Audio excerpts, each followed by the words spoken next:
नमस्कार, बहुत बहुत स्वागत। मैं हूं आपके साथ ऋतु ज्ञानवानी। आप देख रहे हैं न्यूज़ 18 का डिजिटल प्लेटफॉर्म। अमेरिका ने दक्षिण ईरान में मिसाइल ठिकानों और नौसैनिक जहाज़ों पर आत्मरक्षा के तहत हमला किया है। तो वहीं कतर में अमेरिका और ईरान के बीच युद्ध खत्म करने को लेकर बातचीत लगातार जारी है।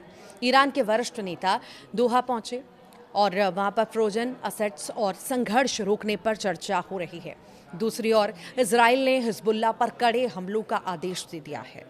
लेबनान के मुताबिक मार्च से अब तक इजरायली हमलों में 3,185 लोगों की मौत हो चुकी है।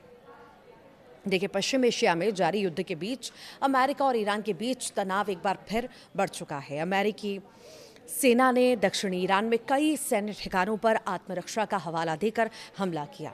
अमेरिकी सेंटकॉम के प्रवक्ता कैप्टन टिम हॉकिंस ने बताया कि इन हमलों में मिसाइल लॉन्च साइट्स और उन ईरानी जहाज़ों को निशाना बनाया गया जो समुद्र में बारूदी सुरंगें बिछाने की कोशिश कर रहे थे। अमेरिका का कहना है कि ये कार्रवाई अमेरिकी सैनिकों को ईरानी खतरों से बचाने के लिए की गई है। इससे पहले ईरानी मीडिया ने दक्षिणी बंदरगाह शहर बंदर अब्बास में धमाकों की खबर दी थी। इस बीच युद्ध खत्म करने के लिए कतर में अमेरिका और ईरान के बीच बातचीत भी जारी है। ईरान का एक उच्च स्तरीय प्रतिनिधिमंडल दोहा भी पहुंचा है, जिसमें संसद अध्यक्ष मोहम्मद बगेर और कालीबाफ और विदेश मंत्री अब्बास अरागची शामिल हैं। बातचीत में युद्ध रोकने और विदेशों में फ्रोजन असेट्स फंड जारी करने जैसे मुद्दों पर चर्चा हो रही है। ये मिडिल ईस्ट वॉर शुरू होने के बाद किसी वरिष्ठ ईरानी प्रतिनिधिमंडल की पहली क्षेत्रीय यात्रा मानी जा रही है। युद्ध के दौरान ईरान ने खाड़ी क्षेत्रों में हजारों ड्रोन और मिसाइल दागे थे, जिनमें कतर भी निशाने पर रहा था। ईरान युद्ध में अब तक क्या क्या हुआ है ये भी जान लीजिए। तो देखिए, अल जजीरा की एक रिपोर्ट के मुताबिक कतर की मध्यस्थता में अमेरिका और ईरान के बीच ईरान के विदेशों में फ्रोजन असेट्स को लेकर एक प्रारंभिक समझ बन गई है। हालांकि ईरान के विदेश मंत्रालय ने साफ कह दिया है कि बातचीत में प्रगति जरूर हुई है, लेकिन इसका मतलब ये नहीं है कि समझौता तुरंत होने वाला है। उधर अमेरिकी राष्ट्रपति डोनाल्ड ट्रंप ने कहा है कि ईरान के साथ होने वाले किसी भी समझौते में सऊदी अरब, पाकिस्तान और तुर्की जैसे क्षेत्रीय देशों की भूमिका भी होनी चाहिए। उन्होंने कहा कि इन देशों को अब्राहम समझौते के तहत इजराइल के साथ संबंध सामान्य करने चाहिए। तो वहीं इजराइल और लेबनान के बीच भी तनाव बढ़ चुका है। इजरायली प्रधानमंत्री बेंजामिन नेतन्याहू ने हिजबुल्ला के खिलाफ कड़े हमले करने का आदेश भी दे दिया है।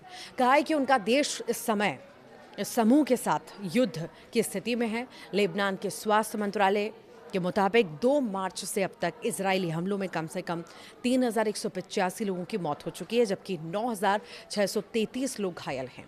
हाल के दिनों में इजराइल ने पूर्वी बेका घाटी और दक्षिणी लेबनान में हवाई हमले तेज कर दिए।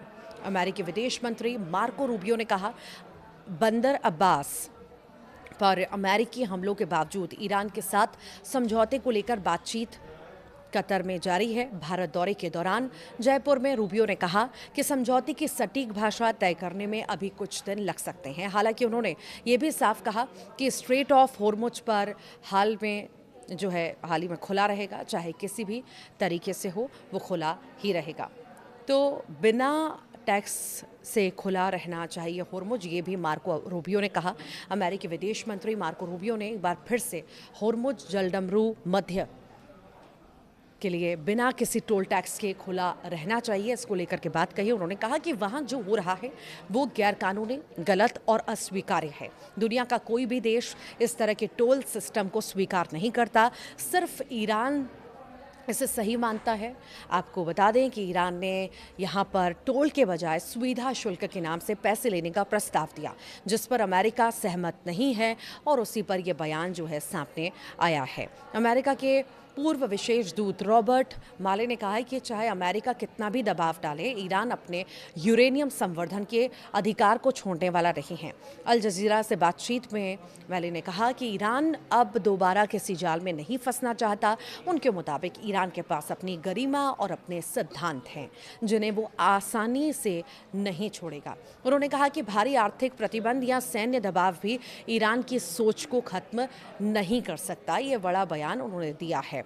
तो वहीं ईरान अमेरिका इजराइल युद्ध के बीच होर्मुज के पास हुए बड़े हमले ने सबको चौंका दिया है। ईरानी सरकारी मीडिया के मुताबिक सोमवार को अमेरिका और इजराइल के विमानों ने लारक द्वीप के दक्षिण में ईरानी नौकाओं को निशाना बनाया और इस हमले में कम से कम 4 लोगों की मौत हो गई।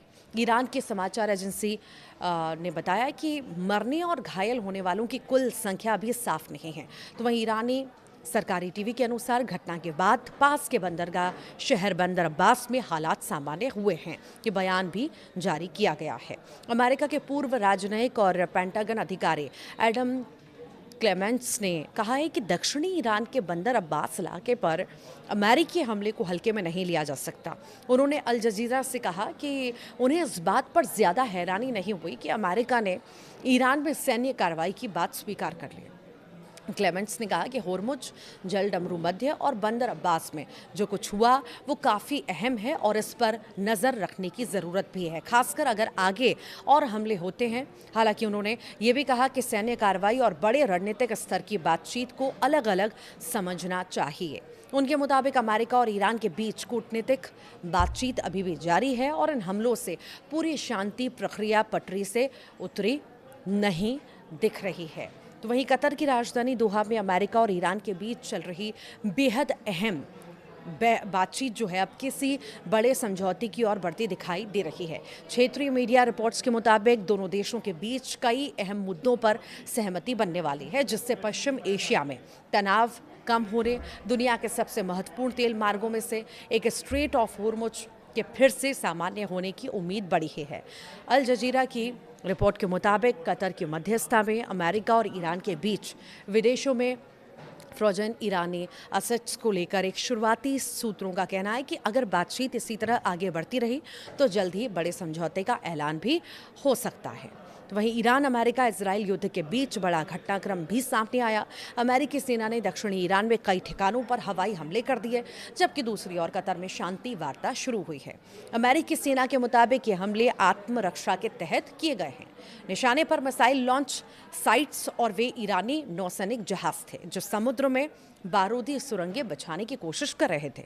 इसी बीच ईरान के वरिष्ठ वार्ताकार कतर पहुंचे, जहां पर अमेरिका के साथ युद्ध खत्म करने को लेकर बातचीत लगातार हो रही है।